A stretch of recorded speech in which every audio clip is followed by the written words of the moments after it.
Now I am going to invite our founder and executive director, Rick Joy, to share a few words. Yeah, thank you, Alicia. So first off, welcome. Thank you all for attending. Alicia asked me to briefly explain the why of Sustaining Way was founded. And so kind of give you a little bit of background. We were founded in Sustaining Way in 2012 to identify and proliferate sustainable and equitable community-based solutions to the critical issues we're facing, including developing and empowering people to be able to drive that change that we're seeking. You can see the signs really everywhere that the way we're living today isn't sustainable. From the droughts, hurricanes, tornadoes, and that's just the past few days, tornadoes, sea level rise, wildfires, hunger, high rates of preventable diseases, and now to the current pandemic, which has further highlighted the many of the deficiencies of our current approach, including the fragility of our food and health systems.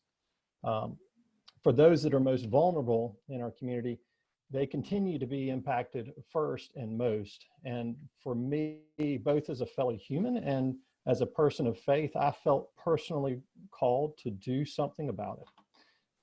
My personal sustainability journey began 15 years ago and led to the creation of Sustaining Way, which was built to drive change at the community level, but also to have the DNA to grow and drive change at a regional, national, and ultimately global level.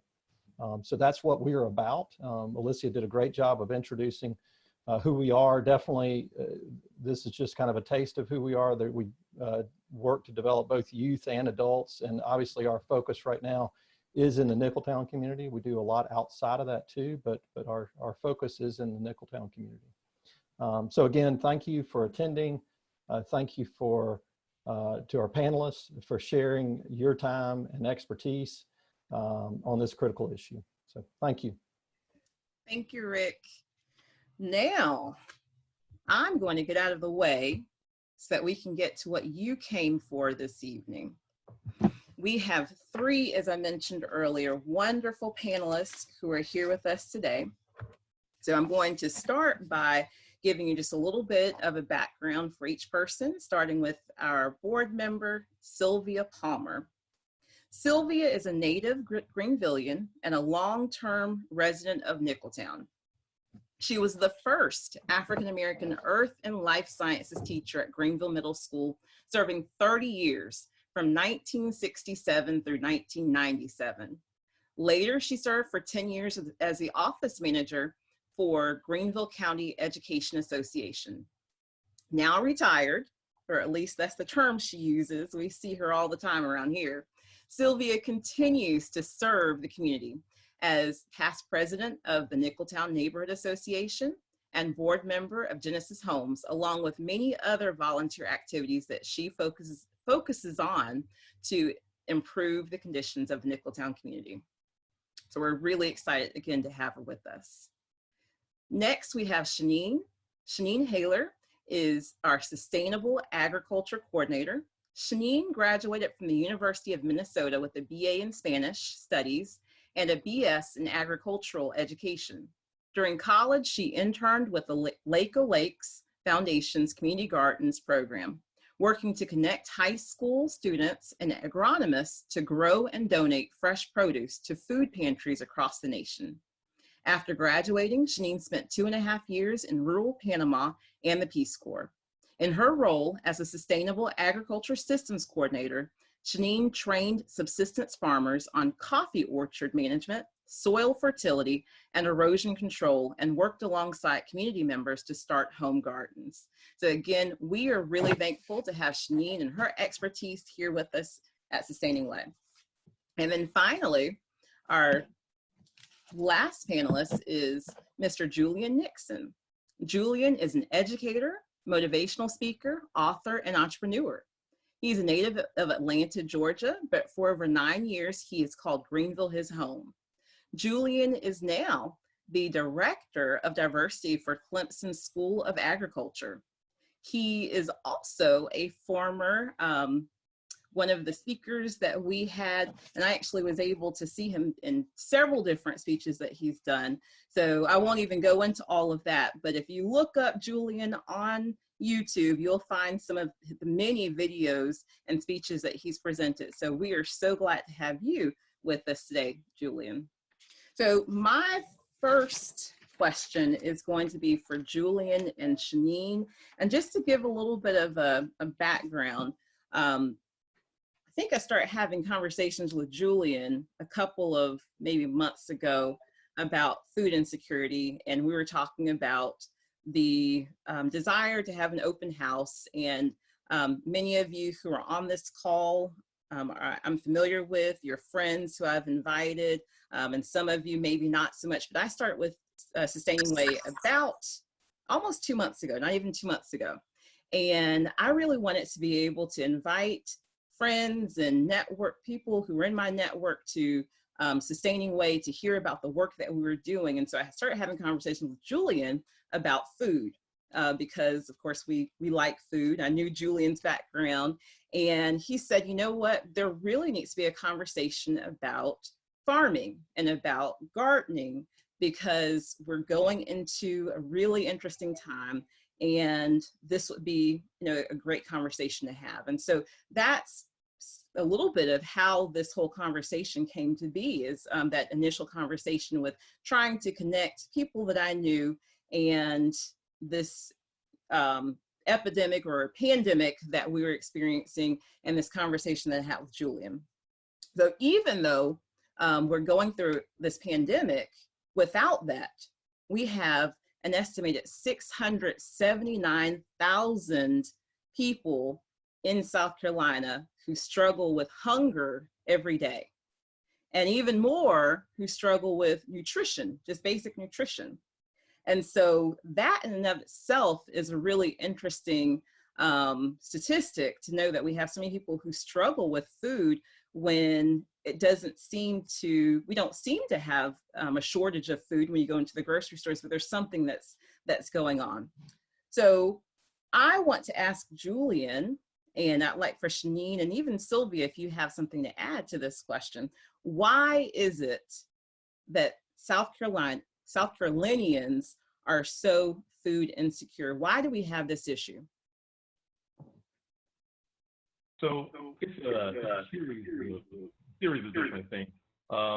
Overall, if you're going to talk about South Carolinians as a whole, you're talking about food insecurity, and then you want to kind of say what that is. So food insecurity is just basically, I'm belonging to a family that is not completely sure as to where my next healthy meal is going to come from.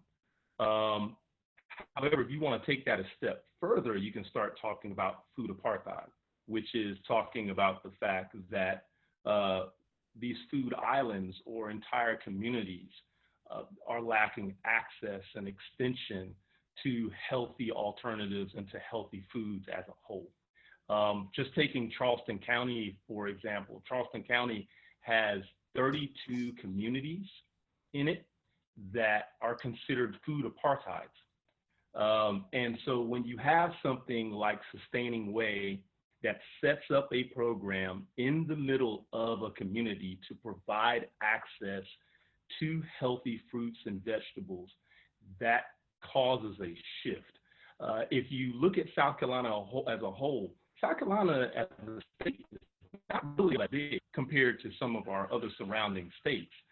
But if you drive across South Carolina, you can drive 4 hours and see plenty of spaces where there are no grocery stores, no food markets, absolutely nothing. So when you begin to see our level of access and the lack thereof, you begin to see why that food insecurity, those food apartheids, and the hunger can exist in our state. And that's just a surface level talk. Wow, so 32 in one county. That's pretty interesting.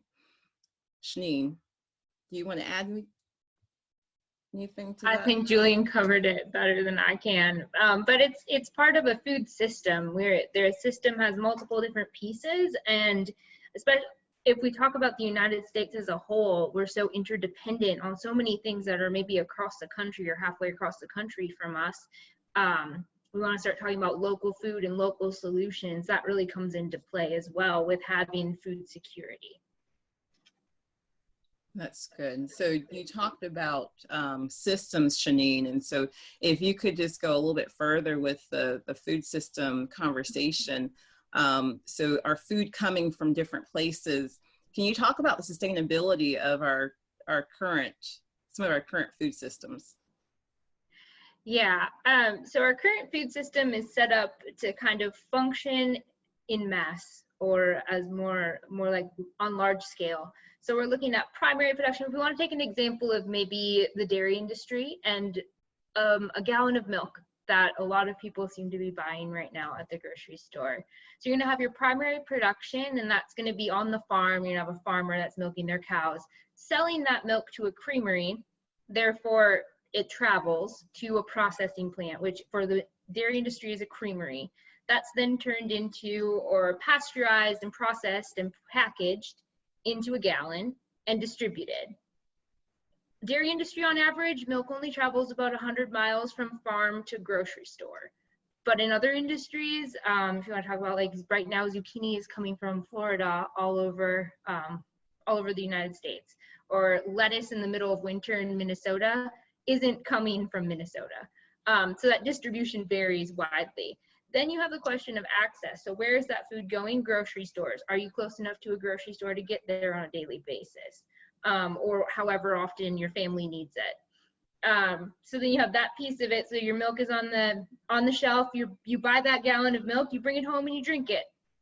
And then you have the waste from that as well. Maybe your milk spoils. What do you do with that? What do you do with that plastic or glass jug? And all of this is kind of part of a system. If you have organic kind of scraps or something like that, that maybe goes back into the system. But if we function in the food system that we have right now, a lot of times that's not happening.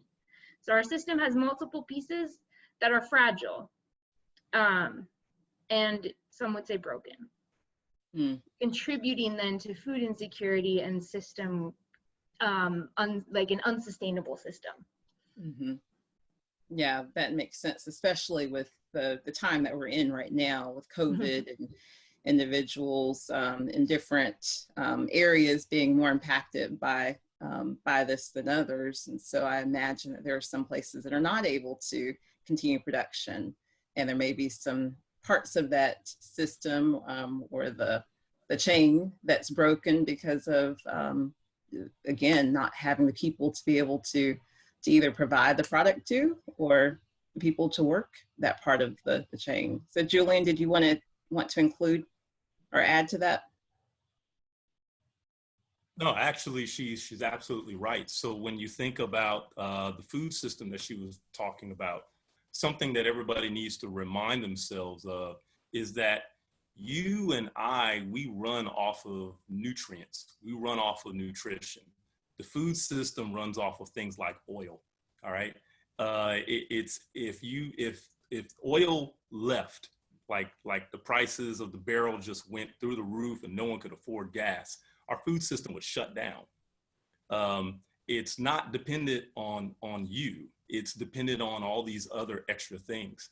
And you'd be amazed of the things like policy and procedures and politics and things that can affect our food system. So it's extremely important that we learn the different pieces.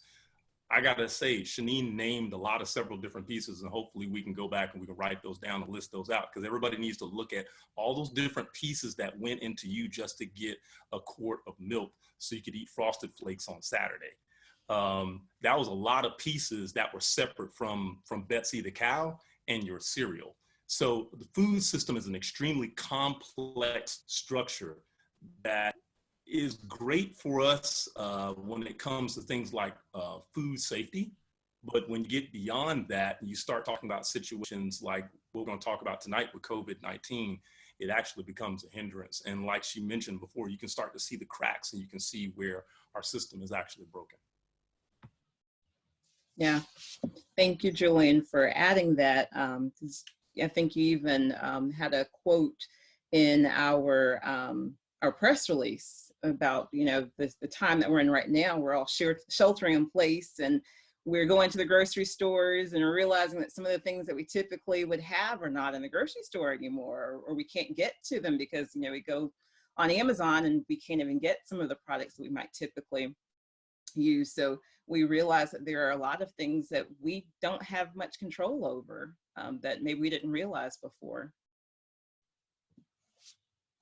So one of the things that that you just mentioned as well, Julian, is that Shanine, you did talk about a lot of parts of the food system. So you know, that may be something for you to maybe put into the chat box if there are some key parts of the food system that we should maybe go back and look at and really determine, you know, what are some areas that we do have some maybe voice about, and other areas that we need to look at some alternative solutions for. So one of the things that I had a conversation with Sylvia recently about was that at one time there was a lot of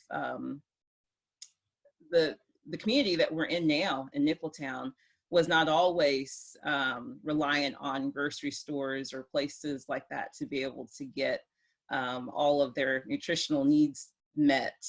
Sylvia actually went down a list of many different people who had gardens at one time. So Sylvia, if you could talk to us about the Nicholtown gardens that were once a large piece of the food system here in the Greenville area, in the Nicholtown area, and about the role those gardens played in our community. I hope everybody can see and hear me. Yes.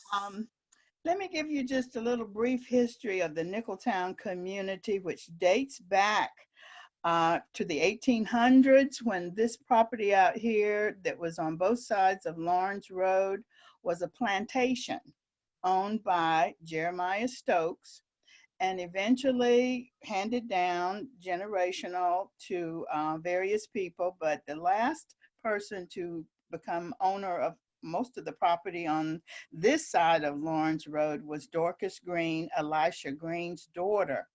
After he passed, the property changed hands for various reasons. Some was seized, some was sold, some remained in the family. And in 1849, Dorcas sold property to 9 African-American families that were living in the area near this area. And they were people that some of us might know, the Hall family, some of the descendants of the current day Hall family. And I won't go through the whole list. But the earliest record that Nicholtown shows up in the Greenville City Directory is 1901. So we say that's the official date that Nicholtown, as a community named Nicholtown, was in existence. From about 1901 up through the early 1970s, gardening and farming was a main source of food production and income in the Nicholtown community. There were families that had anywhere from 1 to 10 or 12 children, and you had to figure out a way to feed all those. So families that had large numbers of children, they had large gardens so that they could feed their children fresh produce. There were even some families who had cows that provided the milk and the butter for their families. And some of them, because their property was very small, they had inherited property in other parts of Greenville County, and they would go back to that property and farm and bring the produce to the community and sell it to their neighbors, and other people who heard about Nicholtown having fresh produce would come out and purchase it. So this was a twofold, gardening and farming was a twofold venture in that it fed families, but it was also a way to earn income. I do remember as early as the 50s, the one remaining cow I remember was on Ackley Road at Mr. Columbus Hood's property, and he and his wife sold milk and butter. As time progressed, during the 1940s, uh, not only was farming one of the primary things that was done, but there was also a thing called the Greenville City Curb Market, which was located downtown on Beatty Place, where the current parking garage is located. And whenever the African Americans out here could not get enough produce to put away, as they say, or set or prepare for the winter months, they would go to the curb market and buy in bulk and can their produce and fruits to get them through the winter months. And in the early 1950s, we had Green Forest Park, which was city recreation owned park in the Nicholtown community on the property that where Phyllis Wheatley currently sits today.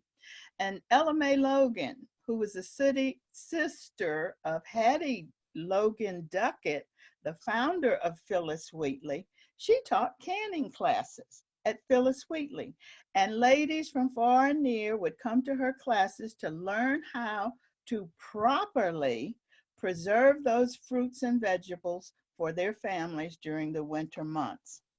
And that was a big thing. And that continued for a lot of years. And also in the community, we had families that, especially after World War I or during, not World War, well, during World War I and World War II, there were such things known as victory gardens. And some people used those to grow large numbers of vegetables and produce to sell, to do their part to help with the war. But also they would continue to use that as a way to sustain their families. And a slogan was developed during that time called "Grow Your Own, Can Your Own." So that was why canning was such a popular way of preserving their foods. And in the 60s and well, through the 1980s, gardening started to decline, and for various reasons. We got modern supermarkets such as Winn-Dixie and Bi-Lo were located on the perimeter of our neighborhood. So as anything, you know, we started buying vegetables in the grocery stores, and the work ethic of growing your own food kind of took to the back seat.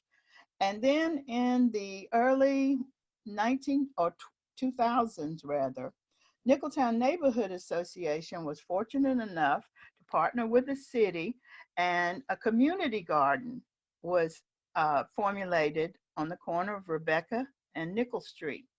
And this was on property that was once a Nicholtown grocery store, where we could go and buy various items at the Nicholtown grocery. And by the way, there were other mom and pop stores throughout the community that also, they would share produce from those persons who were growing large quantities on their farms. And this was a way to feed the community. And getting back to the community garden, that was along about 2004 or 2005 when the Nicholtown Neighborhood Association took on the partnership with that. Mr. Eddie Bird, born and raised in Newberry County on a farm. He was the first master gardener for our community garden, and it has thrived for a number of years. But right now, there was a period of I'd say it went to sleep, and now it's rebirthed and growing to help with the food shortage of fresh produce in this community. Thank you, Sylvia. See, I told you that she has a wealth of information and background about Nicholtown, and even, you know, to the extent of even the gardens and the history of gardening in our community. So you pointed out some things about the knowledge of gardening and of farming, and that at one time, it sounds like there was a wealth of knowledge in the community. Yes. Because these African American families, you know, they came up hard. They learned procedures from their parents and grandparents on how to grow good crops and it was just passed down to from generation to generation. And even today, some of the remaining family members of the members that were living in the 40s and 50s, they are doing gardening in their backyards. Only this time, instead of digging in the earth, they're using pots to grow their vegetables in. So that's a new technique, but also one that can be done this day and time if you want fresh produce. Mm-hmm.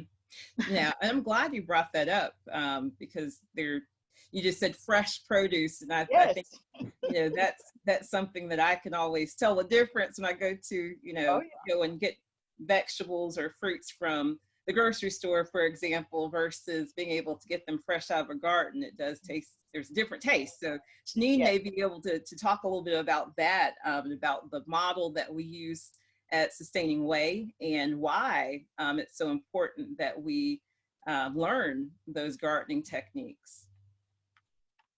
Sure, yeah, I can talk about that. So here at Sustaining Way, as we'll see a little later, we've converted our backyard into an enormous educational space, and that is primarily a garden.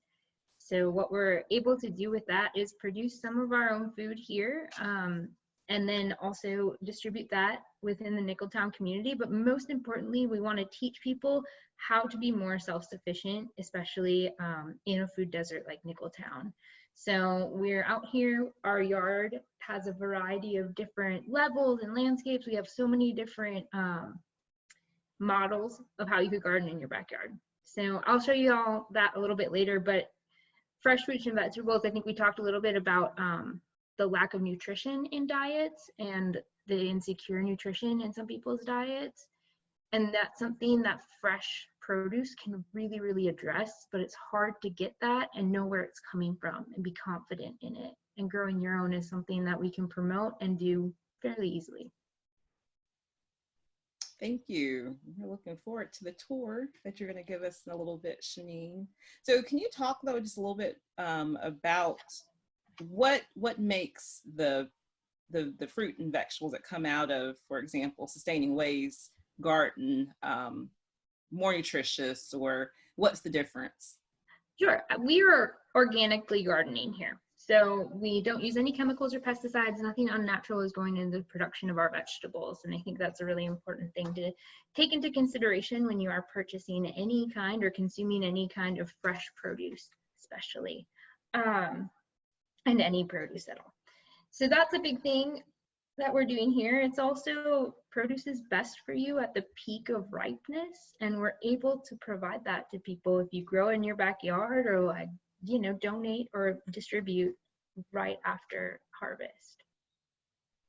Does that answer your question? It does. And I think that we may have some questions in our chat box as well for one of you, and then we can get on to a couple of other questions before we open it up.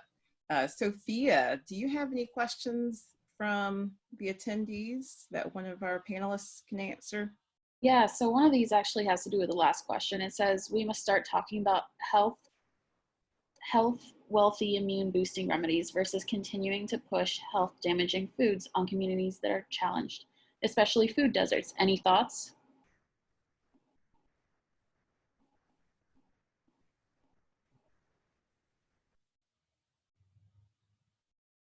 So Janine or Julian, would one of you like to answer that? Janine, go ahead. I'll let you start off. Okay, I'll start, but please add whatever I missed.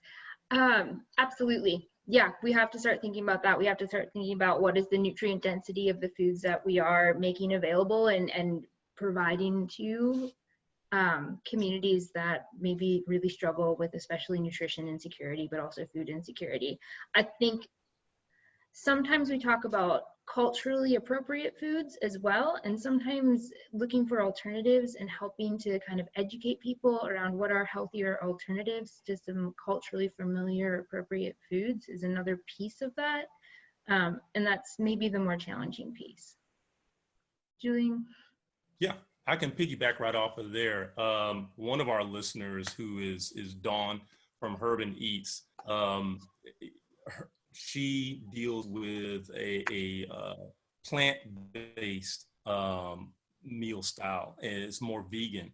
and she can sit there and have a conversation with you about macaroni and cheese and collard greens. And so what she does is, and what many individuals do, is they make sure that you're not having to leave your culture and your great food behind to be nutritional. The thing that everyone has to remember, and I used to teach anatomy and physiology for like 14 years, so excuse me as I dive into this real briefly, but you got to remember that things on a basic level, like minerals and vitamins and nutrients like carbohydrates, proteins, and lipids, those things just transfer from living organism to living organism. So the nutrients that are in the soil, which soil is alive, those nutrients go from the soil into those collard greens, which are alive. And then when you eat those collard greens, you're remaining alive by eating those nutrients. And so you're transferring those nutrients from place to place. The more your food is processed, the more of those nutrients you lose, and the more chemicals and different things that we add in. So even though it's extremely difficult, it's very important to try to track down where your food comes from. I was at a grocery store. I was trying to ask one of the people in the grocery store, one of the managers, where did this come from? And he said, why are you asking? And I said, hey, I'm not a reporter. I just happen to live a few miles from this grocery store, and I wanted to know where this came from because you've got a big sign that says local produce hanging over this. You say local, so whose farm did this come from? And he couldn't tell me. So it was an extreme letdown. It was a big disappointment. Needless to say, I had to bite the bullet, and I took a hard stance that night and decided not to eat what I wanted because he couldn't tell me where it came from. Because if I know where it comes from, then I can track what's going from the soil into the plants and into me. And that's very important to know. So that's where our food system is broken. There's so many pieces added into our food system that it makes it close to impossible to track where your food comes from, which is why it's important that we start more programs like Sustaining Way, and for our different Black farmers in South Carolina who are providing food directly from farm to the table without the extra incidentals along the way. Wow. Yeah, that is important. That's something, Julie, I don't think I ever think to ask, which local farm did this come from? Very good point. Sophia, are there any other questions that? Julian actually answered the question. It was grocery stores are convenient, but do we know how far our food travels? So he already knew what question was coming. And then when you think about sustainability and thinking about, Julie and Janine, you both, talked about this, you have the additional energy that's put into just transporting that food from point A to B to C and however other many points it goes to. And what impact is that having on our environment? And then what impact is that having on us? Just the impact of the fossil fuels that are being burned just to move that food. So let's see, it looks like there are a few other questions that are in the chat box as well, Sophia. Yvonne said, my dad told me that after 3 days, food loses half of its nutrients. Is that true?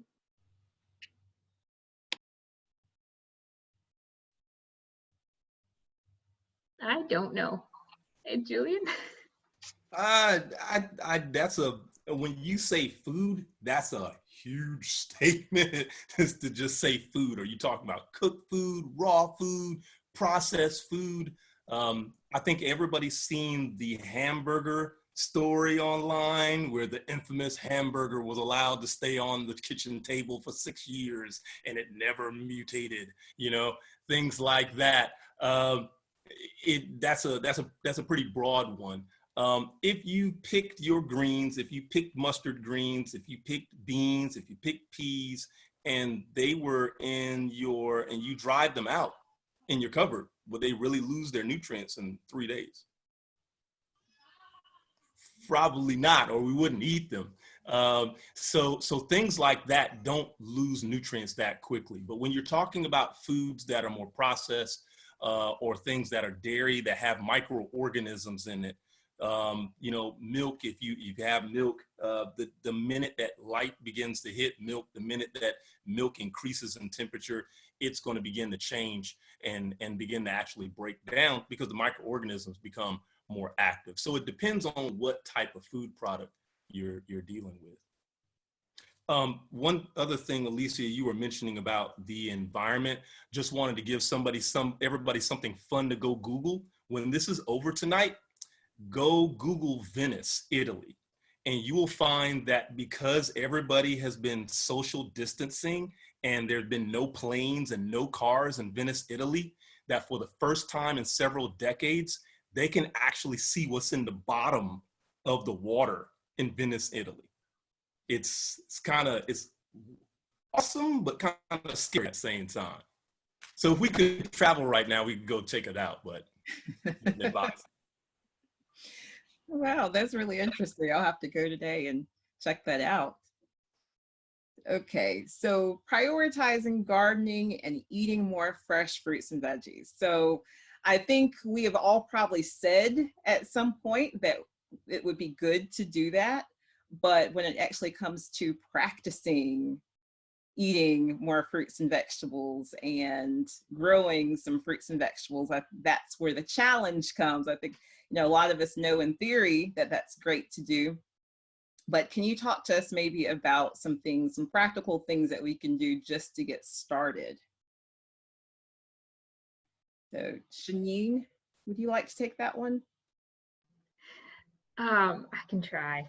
Yeah, prioritizing eating fruits and veggies. I think it's, for a lot of people, it's going to be a behavior change, right? So just adding in something that you enjoy or that your kids enjoy to one meal a day, and just start there, and little by little keep adding things in. As you become more advanced, maybe you start growing the things that you eat the most of, that you're spending the most time kind of searching for at the farmer's market or at a grocery store and things like that. But it doesn't have to be an all-in change everything you're doing at once. It can be this kind of gradual transition from diet to diet. If you're looking for like recommendations and things like that, that might be easy. Shoot, I don't know, carrots are really good and like sweeter. Kids might like them more. Peas and carrots, things like that, and just kind of start little by little. Does that answer what you asked? Absolutely. Yeah, that's great. Any other tips? And then we'll go back to some of the questions we have.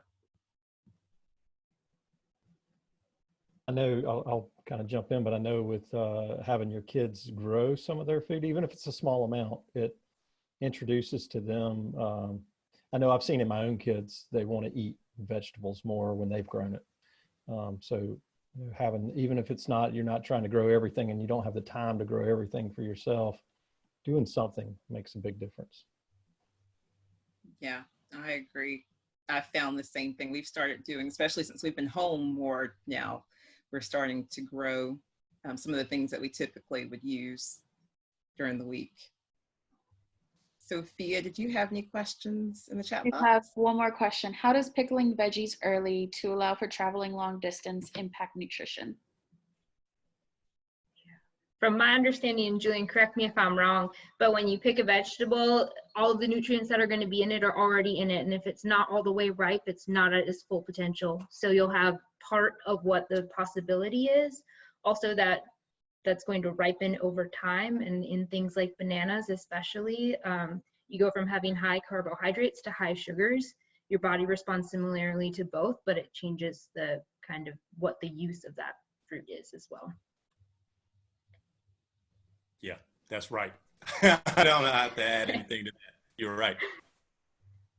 Has anybody just seen Charlotte Ward's write-up about veggies losing their nutrition value? She just put it on chat. Yeah. Charlotte Ward. Charlotte's a part of the Sustaining Way team. Charlotte, did you have some information you want to share? Hi, sorry, my kid's having a dance party in the background, so you can probably hear some music. But yeah, I just put a little bit that I found in an article just about food nutrition. It was saying in 2007, a food scientist and technology researcher discovered that spinach, no, hold on, let me see. Yeah, spinach, for example, loses 100% of its vitamin C content in 7 days if stored at room temperature. And then it says carrots, by contrast, only lose 27% of their vitamin C content when stored for a week at room temperature. So it's just really interesting on the nutrition, how different vegetables depend, like how much of the nutrition they lose over the various amounts of days. So I just thought I'd share that. Thank you, Charlotte. And are there any other questions or comments from the floor? Sophia, did you have any? No, I don't see any new ones. Oh wait, how do you feel about nutritional classes in order to get food stamps?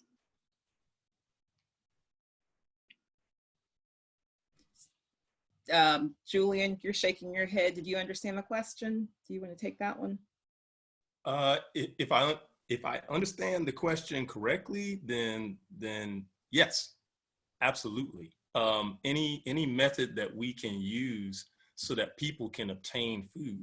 And I think that with a question like that, I think that's where we as a people, and I know we don't like politics. I'm not a big politic person, but this is where we have to push to our legislators, and we have to write them, and we have to talk to them and invite them out to eat, and healthy food, that is, and impress upon them that everyone in our community deserves an opportunity to have a healthy lifestyle.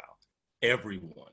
And so what can we do to change the policies and procedures to make that more accessible and make that happen? So yes, I feel that that should be an option, and that should be a choice, because everybody should have a choice to eat a healthy meal and have access to a healthy meal when they need and when they want one. Thank you. All right. Well, we have come to the end of our time together. I learned so much from Shanine and Sylvia and Julian. This was a wonderful conversation. Definitely enjoyed the input from some of our attendees. Chef Tyler, thank you so much for all that you added and contributed to the conversation, as well as Charlotte for the information that you shared. Dawn from Urban Eats, thank you for sharing with us today, for joining us. Thank you for your feedback, and we look forward to seeing you next time.